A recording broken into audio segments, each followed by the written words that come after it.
যে মানুষ একদিন নবী সাল্লাল্লাহু আলাইহি ওয়াসাল্লামকে হত্যা করতে বেরিয়েছিল, সেই মানুষই পরের দিন কাবার পাশে দাঁড়িয়ে নামাজ পড়ছিল।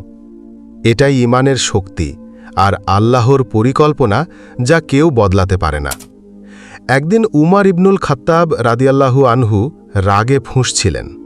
তিনি শুনলেন মুহাম্মদ সাল্লাল্লাহু আলাইহি ওয়াসাল্লাম নতুন এক ধর্ম প্রচার করছেন। উমর বললেন, আজ আমি এই মানুষটাকে মেরে ফেলব। হাতে তলোয়ার নিয়ে তিনি রওনা হলেন নবীজির বাড়ির দিকে।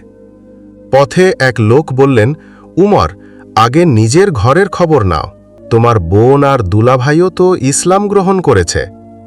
এটা শুনে উমর আগুনের মতো রেগে গেলেন। ছুটে গেলেন বোন ফাতেমা রাদিয়াল্লাহু আনহু-এর বাড়িতে। সেখানে তারা সূরা তাহা পড়ছিলেন। উমর ঢুকেই বললেন, তোমরা কি ইসলাম নিয়েছ? আর দুলাভাইকে আঘাত করলেন। বোন তখন কাঁদতে কাঁদতে বললেন, হ্যাঁ ওমর, আমরা ঈমান এনেছি আল্লাহ ও তার রাসূলের উপর। এত সাহসী উত্তর শুনে উমর থেমে গেলেন। তার চোখে জল চলে এলো। তিনি বললেন, আমাকে সেই কিতাবটা পড়তে দাও। যখন তিনি পড়লেন, তাহা, আমরা এই কুরআন অবতীর্ণ করিনি তোমাকে কষ্ট দেওয়ার জন্য।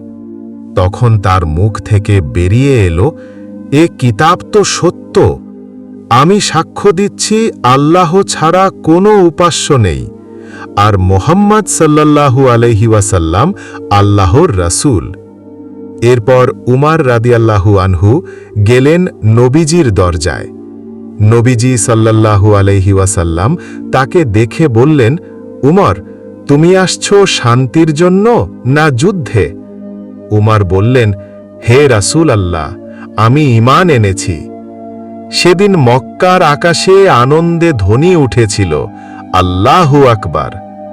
ভাই, আল্লাহ যদি চান, পাথরের মতো কঠিন হৃদয়কেও নরম করে দিতে পারেন। তাই কাউকে কখনো অবহেলা করো না, হয়তো একদিন সেই মানুষই ইসলামের সৈনিক হয়ে যাবে। যদি গল্পটা তোমার হৃদয়ে ছুঁয়ে যায়, একটা লাইক দিও।